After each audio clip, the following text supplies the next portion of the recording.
ومن سيئات أعمالنا من يهد الله فلا مضل له ومن يضلل فلا هادي له أشهد أن لا إله إلا الله وأشهد أن محمدا رسول الله نبي ورسول بعد أما بعد. Yang paling utama, marilah kita panjatkan puja serta puji syukur kita terhadap kehadirat Allah Subhanahu wa taala yang telah mengumpulkan kita di mushola yang insyaallah barakah ini. Amin ya rabbal alamin. Kedua kalinya salam serta salam tak lupa kita curahkan kepada Nabi besar kita Imam Mujahidin, suri tauladan Nabi Muhammad sallallahu alaihi wasallam yang telah membawakan kita dari zaman jahiliyah menuju zaman Islamnya dan yang insyaallah akan memberikan kita syafaat yaumil akhir. Amin ya rabbal alamin. Ketiga kalinya berdiri di sini akan kultum singkat yang berjudul puasa Ramadan. Puasa Ramadan itu hukumnya wajib, berbeda dengan puasa yang biasanya Senin Kamis, itu puasa sunnah. Di puasa Ramadan ini keutamanya ada banyak.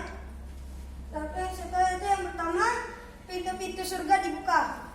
Jadi misalnya pintu surga ini kan dibuka. Misalnya ada orang yang meninggal di puasa Ramadan ini, maka dia akan masuk surga. Dan yang masuk surga itu adalah surga royal. Yang kedua, pintu neraka ditutup. Dan yang ketiga, yaitu semua para setan dibelenggu.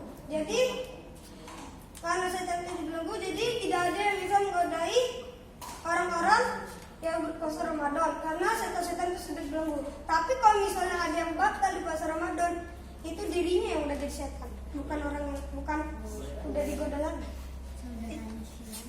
Kalau misalnya di bulan Ramadan tuh udah nggak bisa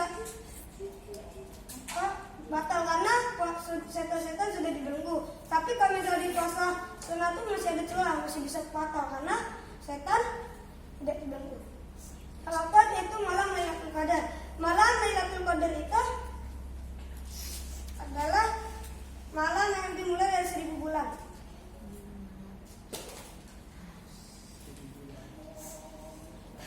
Siapa?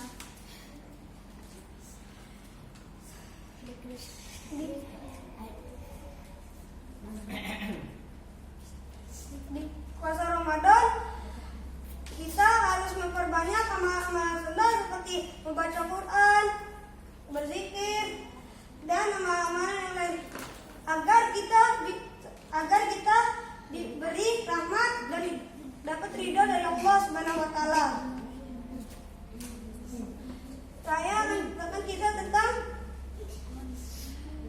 Saya mempunyai kisah dari Ustaz Ahmad Sofyan, yaitu cerita tentang Ustaz Umain bin Ja'far. Dia itu pertama ada seorang ibu yang dia memiliki 4 anak. 3-nya itu masih kecil dan 1 orang itu udah SD, udah kelas 6. Nah habis itu anak-anaknya itu pada ngamen di pinggir jalan. Nah tapi karena anak yang seanak ini yang SD ini sudah nggak betah, akhirnya dia bilang ke ibunya, "Bu, saya ingin merantau." Kira dia merantau lah ke kota yang besar. Nah habis itu dia jalan, dia cuma bawa uang 20.000, nah, tapi ada bis. Nah habis itu dia membayar tapi uangnya nggak cukup. Nah akhirnya dia diturunin di jalan karena dia uangnya nggak cukup. Tapi uang yang dibawa anak ini juga diambil karena ongkos dari tempat dia berangkat yang ke situ. Habis itu dia jalan dan akhirnya udah dia ambutan. Habis itu dia menemukan sebuah desa.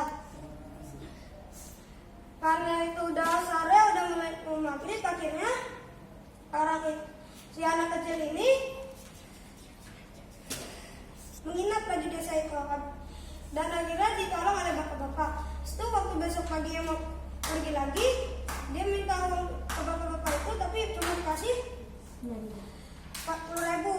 Nah, itu waktu lagi berjalan ada bis, dia naik situ, tapi kan ongkosnya itu harus 50.000 kurang 10 kan. Akhirnya diturunin lah di tengah jalan itu. Akhirnya di tengah jalan itu waktu udah nyampe kota besar, udah sore.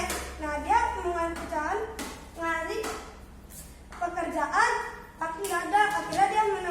pesantren dan akhirnya dia mau nginep pesantren itu. Habis itu kata kiainya, sudah boleh nginep pesantren itu.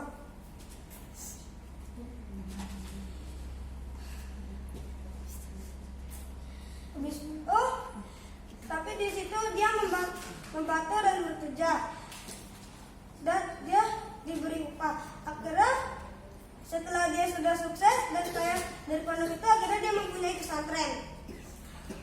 Dan waktu dia pulang, dia sudah sukses dan pulang. Akhirnya dia bilang ke ibu dia, "Bu, sudah sukses." Akhirnya ibunya bangga. Dan nama anak itu yaitu Ustadz Umair bin Ja'far. Coba kita lagi puasa Ramadan kondisinya kayak gitu, apa enggak? Pasti capek lah. Coba kamu.